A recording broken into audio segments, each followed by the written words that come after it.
মুকুন্দ মহাতে মন বিধানস্য শ্রোতুমিষ্টমহে প্রভু। শ্রীকৃষ্ণ সুদামার অভ্যর্থনা। সুদামা ছিলেন বাল্যবন্ধু। যখন গুরুগৃহে থাকতেন শ্রীকৃষ্ণ, সেই গুরুগৃহে থেকে সেই বন্ধু ছিল সুদামা। ব্রাহ্মণ পুত্র, খুব দরিদ্র ছিল। কৃষ্ণের জন্য সুদামা অভাবী কেন হয়েছে? 70টা তালি দিয়ে একটা জামা পরতো সে। কত গরিব ছিল যে, কি গো, তালি দিয়ে কে পরে কাপড়? ধনীরা পরে, বড় লোকরা পরে, যার টাকা আছে সে পরে। ধার কিছু নাই, মানে একটা বস্ত্র কেনার মতো সাহা তার সামর্থ্য নেই। তাই তালি দিয়ে পট্টি দিয়ে ওই মায়েরা পট্টিকে দেয়, মায়েরা দেয়। ওই আগে মায়েরা পট্টি দিয়ে দিত, সেলাই করে দিত। হ্যাঁ, এইভাবে দিন কাটতো। অভাব, প্রতিদিন খেতে পারত না। কারণটা কি জানেন? কারণটা হচ্ছে ভগবানের বস্তু সে খেয়ে ফেলত। মানে নন্দরানী ওই গুরুগৃহে ওই সুদামাকে দিয়ে পাঠাতো যে ওটা কৃষ্ণকে দিও। সে কি করত? মজিয়ে মজিয়ে নিজে খেত। হ্যাঁ, আর তার মাঝে দিত এই খুদ, একটু সিরারিয়ে, এগুলা দিত হেরমান। আর সে দিত লাড়ু, তরতি, হ্যাঁ, মাখন, ছানা। তুই ভালো ভালো জিনিসটি সে খেয়ে ফেলতো। আর সুদামা নিয়ে ও জিনিসটি ওকে দিত, ওরটি ওকে দিত, আর ওরটি ও খেত। এই ভগবানের জিনিস যদি কেউ গ্রহণ করে তাহলে সেই ব্যক্তি অভাবী হবে। এই দোষের কারণে সুদামা কৃষ্ণের বাল্যকালের বন্ধু থাকা সত্ত্বেও তার অভাব অনটন তাকে আর ছাড়ে না। অভাবী সংসার, কোন মায়েরা শান্তিতে ভালো লাগে না, ওরা মেনে নিতে পারে না অভাবটাকে। সুদামাস্তি কল্যাণী বলছে, শোনো না, অভাব আর কত, ভগবানকে তো কিছু সেবা দিতে পারি না অভাবের কারণে। মানে নিজেও খেতে পারি না, আবার দিতেও তো পারি না। মানুষ কত কিছু করে, ভগবানকে ভোগ দেয়, আমাদের যে কপাল, একটা কিচ্ছু দিতে পারি না। এই যে শুনছ, তোমার বন্ধু দ্বারকার রাজা হয়েছে। যদি তুমি যাও তোমার বন্ধুর কাছে গিয়ে বলো তোমার এই অভাবটা কিন্তু থাকবে না, তোমার বন্ধু কিছু না কিছু দিবে তোমাকে, আমরা একটু যেন ভালোভাবে একটু চলতে পারি। আমি দেখো তোমার সেবাটা পর্যন্ত আমি করতে পারি না, তুমি না খেয়ে থাকো, আমার কষ্ট লাগে। মানে স্বামী অভুক্ত, স্ত্রী বলছে আমার কষ্ট হয়। এটা হচ্ছে সতী নারী। সতী নারী পতি সেবায় তার মুখ্য হয়। তাই সতী নারী চায় তার পতিকে একটু ভালোভাবে দেখতে, ভালোভাবে একটু সেবা দিতে, কিন্তু সে দিতে পারে না, নাই তো কিছু করে, দিবে কি করে? তাই বলছে, শুনো, তুমি একটু যাও তোমার বন্ধুর কাছে গিয়ে বলো। বলছে যাও, তুমি যখন এত করে বলছো, ঠিক আছে যাই, গিয়ে দেখি কি হয়। আচ্ছা, এতদিন পরে আমি বন্ধুর বাড়ি যাব, আচ্ছা কিছু নিয়ে যেতে হবে না গো? কি নিয়ে যাব? ঘরে তো কিছু নেই। সুদামা স্ত্রী বলছে, শোনো স্বামী, আমি ভিক্ষায় করতে যাই একটু প্রতিবেশীর কাছে, ভিক্ষা করে যা পাবো তাই নিয়ে তুমি তোমার বন্ধুর বাড়ি যাবে। ভিক্ষা করে কি পেয়েছিল? সিরার খুদ, ভালো সিরা কেউ কেউ ভিক্ষা দেয়, বাচ্চা বাচ্চা তলের দি দেয়। বাচ্চা বাচ্চা বাড়ি রাখিয়া দেয়, ভিক্ষা আবার বাড়ি দিব, নিচ থেকে দিয়ে দিই গুড়া দিই। হ্যাঁ, হরে কৃষ্ণ। যদি কেউ ভিক্ষা দেয় গুড়া, ভগবান কত আমি রাখবো দুরা।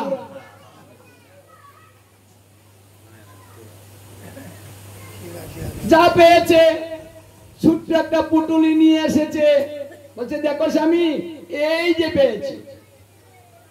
বলছে দাও, যা হয়েছে, আমাদের তো আর দেওয়ার কিছু নেই, কি দিব।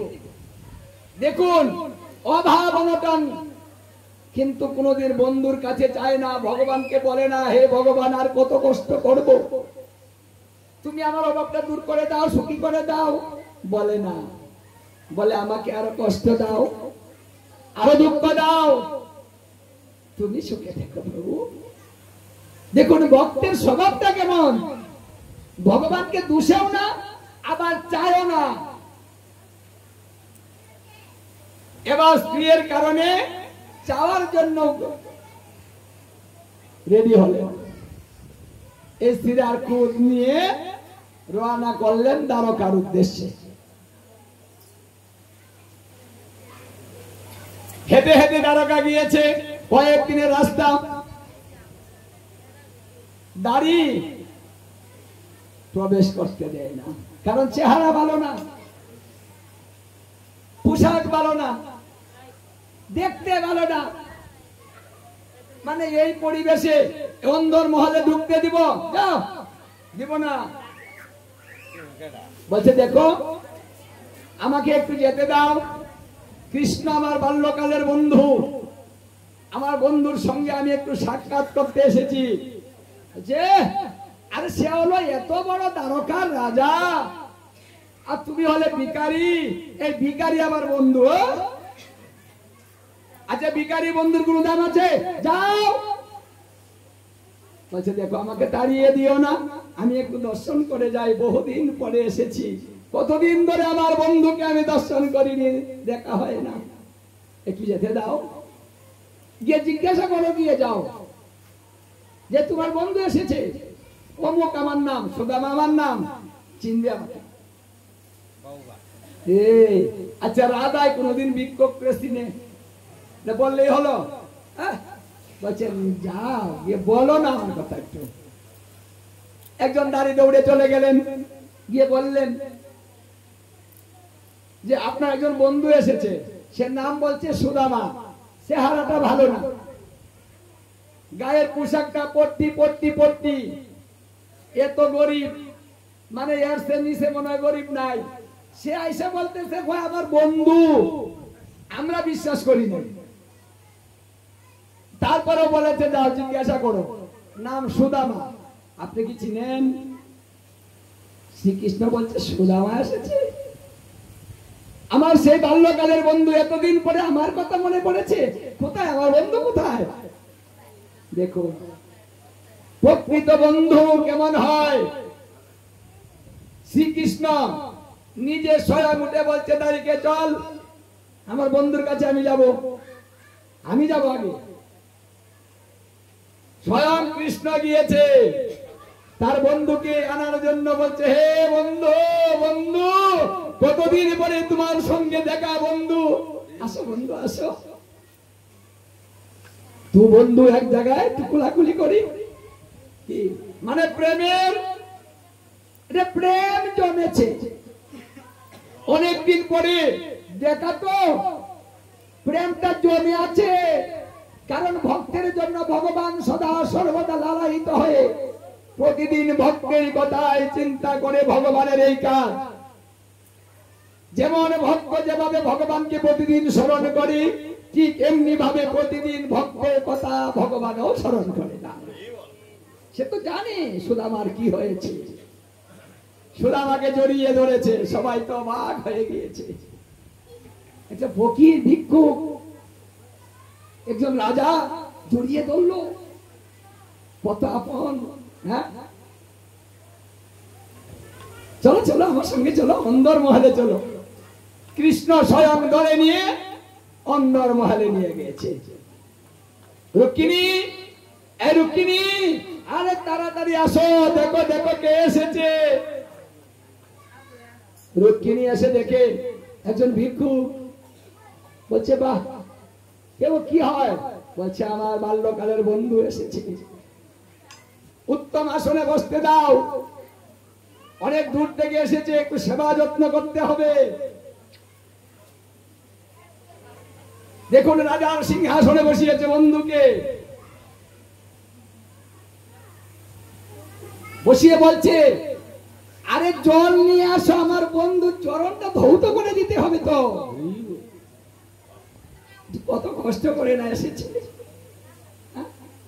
মানে একজন রাজা এমন ভাবে ভালোবাসছে, সুদামা মনে মনে ভাবছে আমি ভেবেছিলাম রাজা কি আমাকে চিনবে, কারণ যে বড় হয়ে যায় সে তো আর ছোটকে চেনে না। এটা আমাদের জগৎ, তাই না? একসাথে চলে বড় হয়েছেন, একজন যদি বড় লোক হয়ে যায় আর তার বন্ধু ছোট হয়ে যায়, বন্ধুকে সে বলে যায়, আর পরিচয় দেয় না। কিন্তু কৃষ্ণ এখনো আগের মতো আছে, এখনো ভালোবাসা কমেনি, আরো বেড়েছে। আমাকে সিংহাসনে বসিয়েছে, কৃষ্ণ আমার জন্য এত কিছু করার কোনো প্রয়োজন নেই, আমি এই সিংহাসনে বসতে পারবো না, আমার তো বসে অভ্যাস নেই। বলছে বন্ধু কত কথা বলবে না কিন্তু তুমি, হ্যাঁ কেন বসো তুমি, বন্ধুর সঙ্গে কথা। জোর করে বসিয়েছে। রুক্মিণী দৌড়ে এসে সবকিছু রেডি করে দিয়েছে, স্বয়ং শ্রীকৃষ্ণ সুদামার চরণ ধৌত করতে।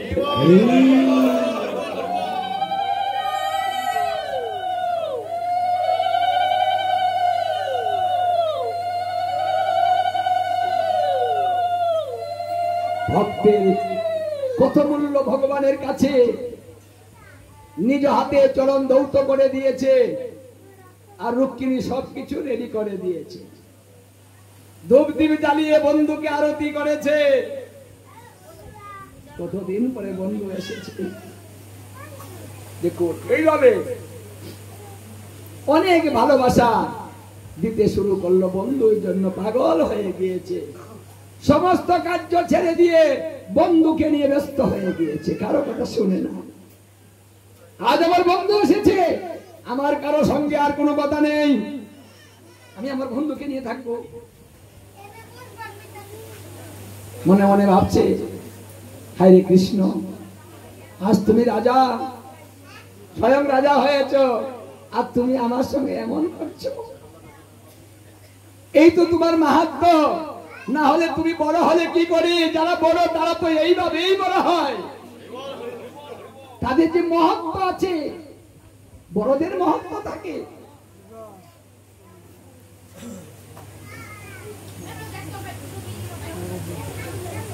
পূজা অর্চনা সেরেছে, অনেক কথা জমেছে, কখন কি করেছে। হে বন্ধু, সেই গুরুগৃহে তোমার সঙ্গে আমি খেলা করতাম, মানে সুদামার কৃষ্ণ কাঁদে উঠত, আবার সুদামা কৃষ্ণের কাঁধে উঠতো, আর কৃষ্ণ সুদামার কাঁধে উঠতো, কত খেলেছি আমরা। হে বন্ধু, সেই কথা মনে পড়ে? বলছে হ্যাঁ, আজকে তোমাকে দর্শন করে না সেই দৃশ্য আমার বারবার মনে পড়ে যাচ্ছে, আমরা কত খেলেছি। এই যে ভালোবাসা,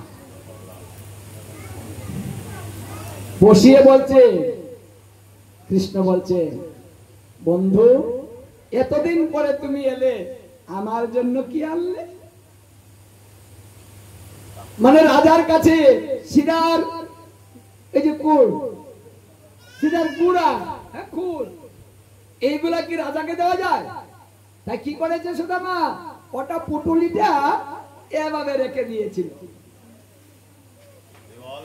ওটা আমি দিতে পারবো না।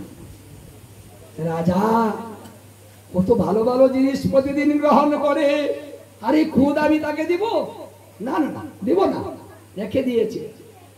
শ্রীকৃষ্ণ বলছেন বন্ধু আমার জন্য তুমি কি এনেছো জানো? কতদিন ধরে তোমার হাতে আমি কিছু গ্রহণ করতে পারি না, তুমি সেই কত কিছু এনে দিতে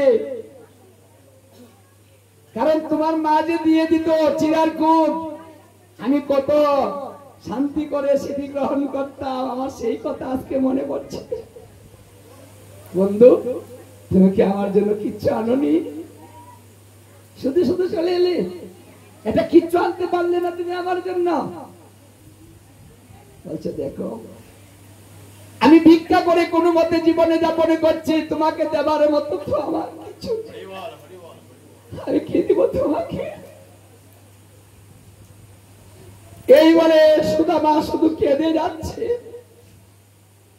কারণ যাকে সেবা দেওয়ার জন্য মানুষ পাগল হয়, আজকে সে নিজে চাইছে তুমি আমাকে কিছু দাও।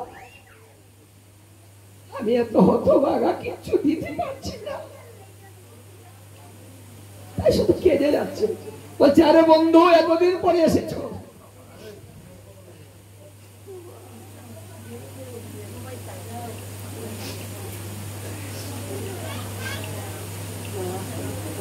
এতদিন পরে এসেছো,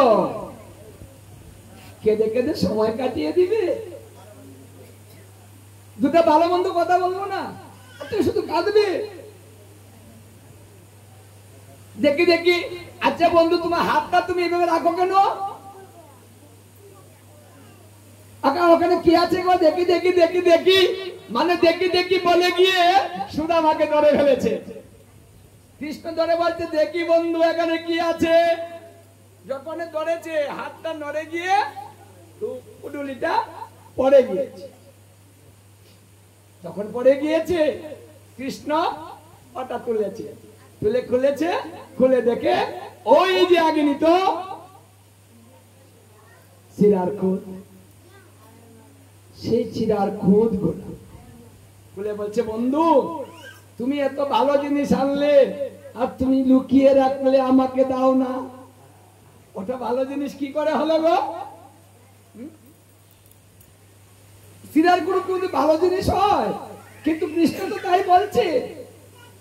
জানো, আমি রাজকীয় উপাচারে প্রতিদিন সেবা করি, কিন্তু চিরার কুদের মধ্যে, মানে এর মধ্যে যে স্বাদ, আমি রাজকীয় উপাচারের মধ্যে আমি সেই স্বাদটা পাই না। বহুদিন পরে আজকে আমার মনের ইচ্ছা পূর্ণ হলো।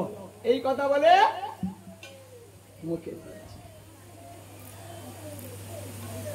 যখন মুখে দিয়েছে, খুব শান্তি, বাহ কি স্বাদ, ও কথা বলছে আর মুখে দিচ্ছে।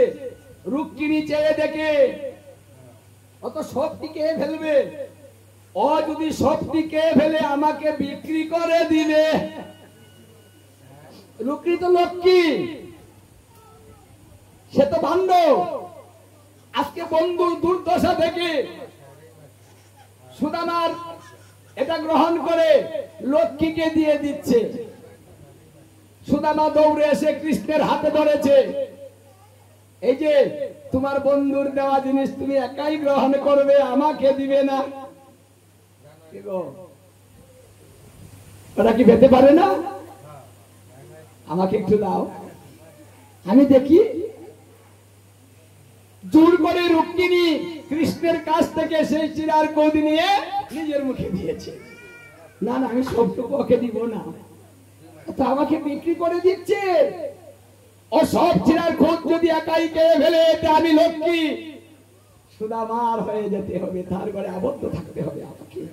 না না না, এই জন্য রুক্মিণী গিয়ে নিজে সেটা গ্রহণ করেছিলেন। দেখুন, বন্ধুর কাছে গিয়েছে ধনের জন্য, কিন্তু সুদামা নিষ্কিঞ্চন ভক্ত, ভগবানের কাছে চাওয়ার কিছু নেই, কিচ্ছু চাইল না। না না, আমি চাইব না। আচ্ছা বন্ধু জানে না আমি যে গরিব, আমাকে তো সবাই চিনে আমি গরিব, আমার চেহারা দেখে কি বন্ধু বুঝে নাই আমি কি সুখী না দুঃখী? আচ্ছা তাই না, বুঝাও যদি কিছু না দেয় আমি চেয়ে নিব না। হতেই তো পারে, না না না না, আমি চাইতে পারবো না, সে দিলে দেখ, না দিলে না। এইভাবে দুই বন্ধু খুব আনন্দ চিত্তে সময় কাটিয়েছিল। অনেক কথা হয়েছে সেখানে, আরো অনেক কথা হয়েছে, সব কথা বলতে পারছি না। বন্ধু, আমার চলে যেতে হবে। বহুদিনের ইচ্ছা ছিল তোমাকে দর্শন করার, দর্শন হয়ে গিয়েছে। তুমি যে ভালোবাসা দিয়েছো বন্ধু, সেটা কোনোদিনই ভোলার মতো না। তুমি রাজা হয়েছো, কিন্তু তোমার স্বভাবের কোনো পরিবর্তন হয় না।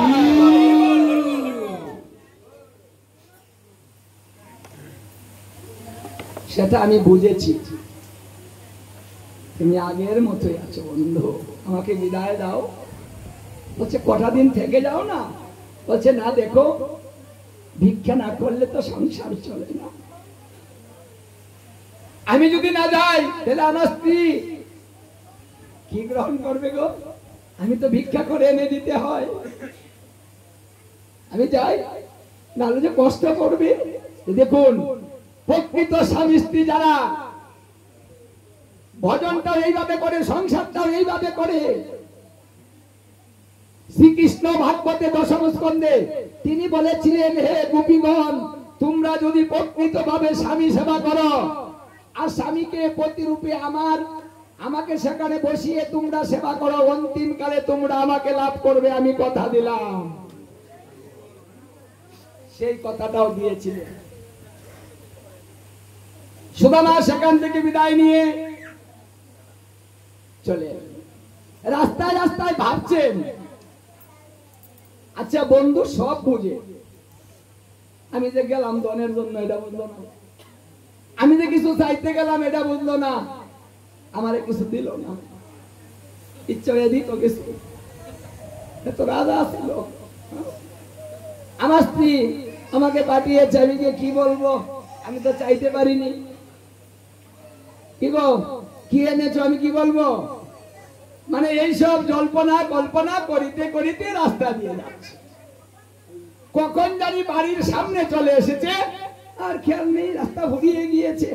কারণ অন্য চিন্তায় যদি কেউ থাকে, তাহলে সঠিক এই চিন্তা কোথায় এলো কোথায় গেল ওটা থাকতে পারে না।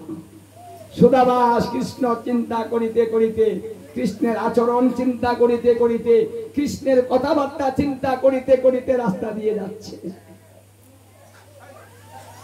বাড়ির সামনে গিয়ে দেখে রাজবাড়ি। আমি ভুল করে দেখা যায় অন্যদিকে চলে এলাম, ওটা তো আমার বাড়ি না, এটা তো রাজবাড়ি। কি ভুলটা করলাম, না না, আমার বাড়ি অন্যদিকে। লক্ষ্য করে দেখে যে না না না, রাস্তা তো দিকে আছে, ওটাই তো বাড়ির রাস্তা, এইখানে তো বাড়ি ছিল, আবার রাজবাড়ি কোথায় থেকে এলো বুঝতে পারলাম না। ব্যাপারটা কি হলো, এটা কি হলো গো? মানে ঘোরাফেরা করছে, নিজের বাড়ি খুঁজে পায় না। ওদিকে কল্যাণী রাজরানী, দাসীর অভাব নেই, মানে অনেক ধাল দাসী। মানে সে ভাবছে, দেখো আমি বলেছি না স্বামী তুমি যাও, গেলে তোমার বন্ধু দিবে, যাওয়ার সঙ্গে সঙ্গে আমাদের রাজা বানিয়ে দিয়েছে। রাজা হয়ে গিয়েছি, এখন ইচ্ছা মতো সেবা দিতে পারবো এবং স্বামীকেও মনের মতো করে কিছু দিতে পারবো। হ্যাঁ, খুব খুশি আনন্দ চিত্তে আছে। হঠাৎ করে চেয়ে দেখে যে তার স্বামী রাস্তা দিয়ে একবার ওদিকে যায়, একবার ওদিকে যায়, একবার ওদিকে যায়। স্ত্রী বুঝতে পারলো যে স্বামী তো বাড়ি চিনছে না মনে হয়, একজন দাসী পাঠালো, যাও তো ওই যে ঘোরাফেরা করতেছে দায়িত্ব নিয়ে আসো। গেছে, এই যে শুনছেন অন্দর মহলে যেতেন, চলেন চলেন। বলছে কেন যাবো ওই বাড়ি, ও বাড়ি আমি চিনি না, তার কথায় যাব। বলছে আরে আপনার স্ত্রী পাঠিয়েছে আপনাকে নেওয়ার জন্য। এই আমার স্ত্রী হলো গরিবের ঘরের, আমরা কি ধনীঘর, এটা আমার বাড়ি হবে কেন, আমার স্ত্রী এই বাড়িতে আসবে কেন? না না, এই বাড়িতে আমার স্ত্রী আসে নাই, আমার স্ত্রী কুড়ে ঘরে আছে। বলছে আরে ওটা আপনার বাড়ি, আপনি ভিতরে গিয়ে দেখেন আমার বাড়ি বুঝতে পারলাম না, দেখি তো গিয়ে, সাথে গেল, গিয়ে দেখে ঠিক এই বলছে কি গো তুমি কি আমার বাড়ি ঘর ছেড়ে দিয়ে তুমি এখানে চলে এলে ধনী বাড়ি? বলছে আরে না, এটা আমাদের বাড়ি। তুমি যখন কৃষ্ণের কাছে গিয়েছো তোমার বন্ধু কৃপা করে আমাদের এই বাড়ি করে দিয়েছে। আমরা এখন সুখী ধনী হয়েছি। যখন বলছে ওটা আমাদের, সুদামা বলছে আমি ওই বাড়িতে থাকতে পারবো না। তুমি থাকো, তুমি চেয়েছো ধন, তুমি ধনী হয়েছো, আমি থাকবো না। তুমি ধন নিয়ে থাকো, এই ধনের মধ্যে যদি আমি থাকি তাহলে আমি কৃষ্ণকে বলে যাব। না না না, আমি তাকে বলতে পারবো না, ধনের মধ্যে আমি কখনো থাকবো না। দেখুন বলছে হে স্বামী, আমি ধন আমার জন্য চাইনি, আমি ধন চেয়েছি আমি যেন ভগবানের সেবা পূজা করতে পারি, তার জন্য আমি ধন চেয়েছি। আমার স্বামীকে যেন আমি মনের মতো সেবা দিতে পারি, ইচ্ছা মতো, তার জন্য চেয়েছি। আমার নিজের জন্য তো আমি সুখ চাইনি প্রভু, আমাকে তুমি ভুল বুঝো না। দেখো আমি আগে যেমন ছিলাম আমি এখনো তেমনই থাকবো, তার কোনো পরিবর্তন হবে না। দেখুন তাহলে ভগবান ইচ্ছা করলে কি না পারে। হ্যাঁ, মানে ধনী করতেও সময় লাগে না, আবার ফকির বানাতেও সময় লাগে না, উনি সব পারেন। কিন্তু আমাদের দোষ, আমাদের স্বভাবটা ভালো না, স্বভাবটা ভালো না বিদায় আমাদের অভাবটা গেল না। স্বভাবের পরিবর্তন করুন, অভাব দৌড়ে চলে যাবে, কৃষ্ণ কৃপা করবে, সুদামার মতো সবাই সুখী হয়ে যাবে এবং মনের মতো করে কৃষ্ণ ভজন করতে পারবেন।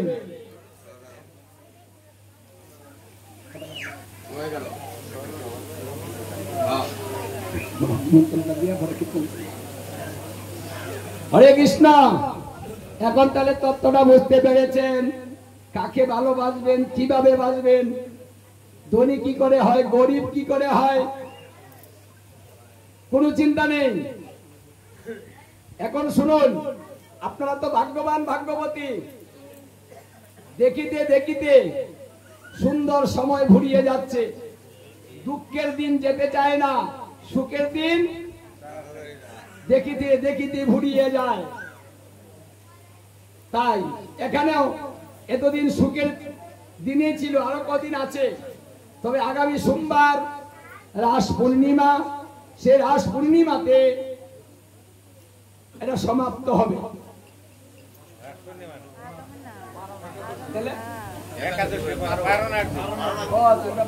শেষ করো।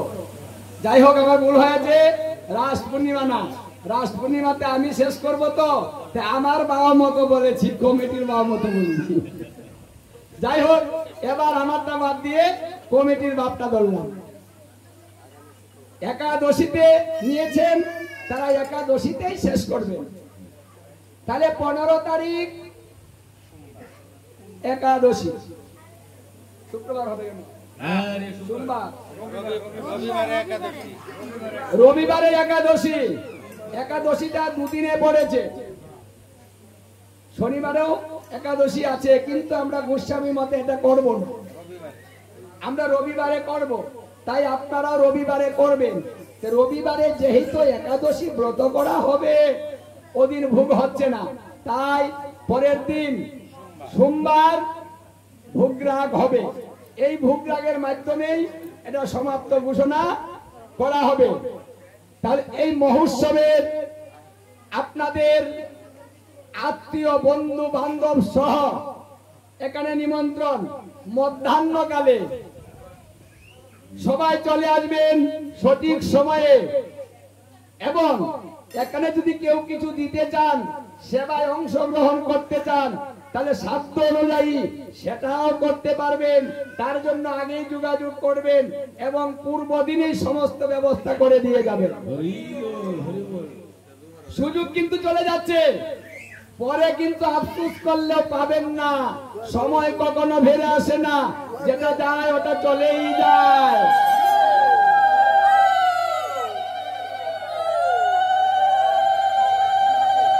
তাহলে কমিটির তরফ থেকে আপনাদের নিমন্ত্রণ করা হলো। এই শুনেন, শুধু আপনার বাড়ি না, যে এখানে আসে নাই, আশেপাশে যারা আসেনি শুনেনি তাদেরকেও শোনাবেন। মানে কমিটির হয়ে আপনারা নিজে নিজে দায়িত্ব নিয়ে এই মহোৎসবে যেন সুন্দর সাফল্য মণ্ডিত হয় এবং ভগবান এই ভক্তের আগমনে যেন প্রসন্নিত হয়, এই জন্য সকলের সহযোগিতা একান্ত ভাবে কাম্য। আশা করি সবাই বলবেন, একজন আরেকজনকে ডেকে নিয়ে আসবেন, আর সাহায্যটা যার যার ইচ্ছা মতো সামর্থ্য অনুযায়ী করে যাবেন। সুযোগ হারাবেন না, সহজে পাবেন না। হরে কৃষ্ণ। তাহলে নিমন্ত্রণ সবাই পেয়েছেন? এই বলেন মায়েরা বাবারা, শুনেছেন? কিবারে? জুড়ে সোমবার। তাহলে সবাইকে নিয়ে সোমবারে 12টার মধ্যে এখানে চলে আসবেন। হরে কৃষ্ণ। জয় রাধে গৌর হরি বল। জয় জয় গীতা ভাগবত প্রেমানন্দে।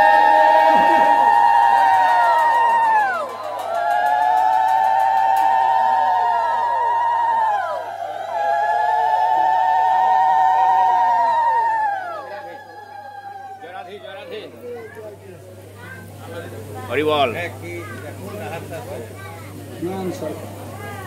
হরে কৃষ্ণ। এই কমিটিতে গত বছর ছিল, এবছর নেই। তাকে সবাই চেনেন, নাম হচ্ছে নয়ন সরকার।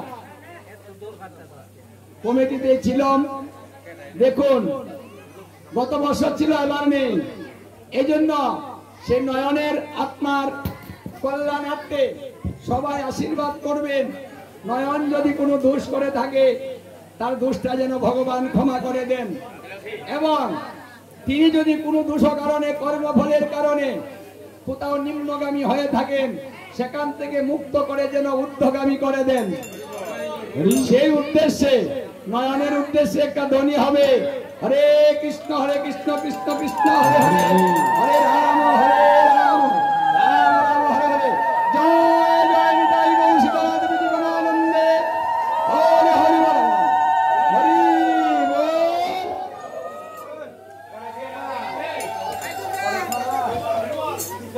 সন্ধ্যাবাণী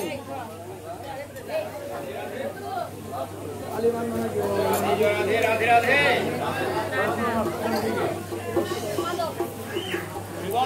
আর দুইজন অসুস্থ আছে, তাদের জন্য একটু আশীর্বাদ করতে হবে, তারা যেন তাড়াতাড়ি সুস্থ হয়ে যায়।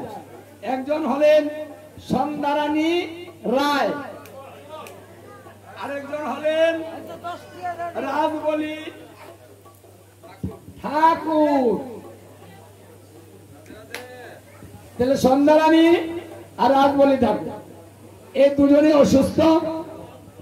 সকল ভক্ত একটু আশীর্বাদ করবেন যেন তারা পুনরায় সুস্থ হয়ে আমাদের মধ্যে ফিরে এসে আমাদের এই ভক্ত সঙ্গের মাধ্যমে আনন্দ আমাদের মতো সঙ্গে একসঙ্গে করতে পারে। তার জন্য, তাদের সুস্থতার জন্য ভগবানের কাছে একটু প্রার্থনা করেন, এবং একটা উলুধ্বনি এবং জয়ধ্বনি দিয়ে আমরা ভগবানের কাছে বার্তাগুলো পৌঁছিয়ে দিচ্ছি। হরে কৃষ্ণ কৃষ্ণ কৃষ্ণ হরে রাম রাম রাম হরে হরে। জয় জয় রাধা কৃষ্ণ প্রীতি প্রেমানন্দে। হরি হরি বল, হরি হরি বল।